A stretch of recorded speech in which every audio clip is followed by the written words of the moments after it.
Gizli derdim ürəyimdədir, bu sirri tək mən bilirəm.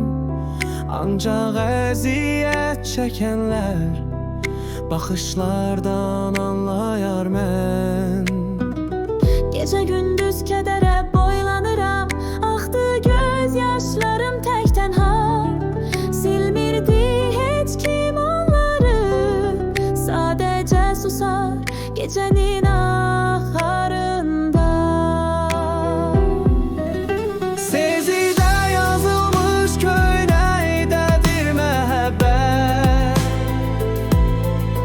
bunu yandıran eşq odunu bilir. Sevgi oduna alışan qəlb bu yanğını mənim qədər bilir. Mənlə danışan sükutdadır hər söz, qəlbinə toxunan ən dərin izlər. Onun nə qədər sevdiyimi bilmir heç məni görməyən gözlər. Ürəyimlə danışan sənsən, sənə aid. O gizli dərdim susmaz sanki layiq. Bu dünya bilməsə də ürəyim qışqırar. Açıq-açıq sevgim susur, qəlbim çaşar.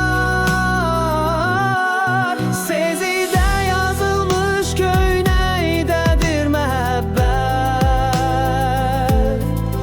bunu yandıran eşq odunu bilir.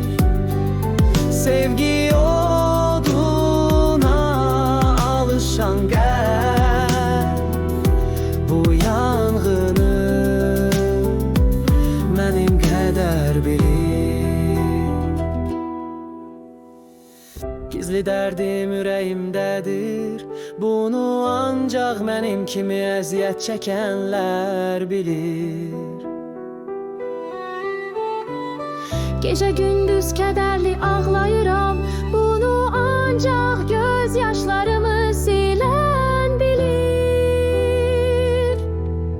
Köynəyə Sezidə sözünü geyən eşq odunu bilir. Onu nə qədər sevdiyimi yalnız mən və ürəyimə girən bilir. Sadəcə qəbul edin, mənimlə qal. Sənin əziyyətinə, dərdinə dözə bilərəm. Sadəcə gəl və ürəyi ağlayan sevginin baharı ilə birləşdir. Gəl məhəbbətinlə məlhəm ol mənim yorğun və dağılmış qəlbimin torpağına. Siz ətirli güllərin açdığı şəxsi bağın sarayındasınız.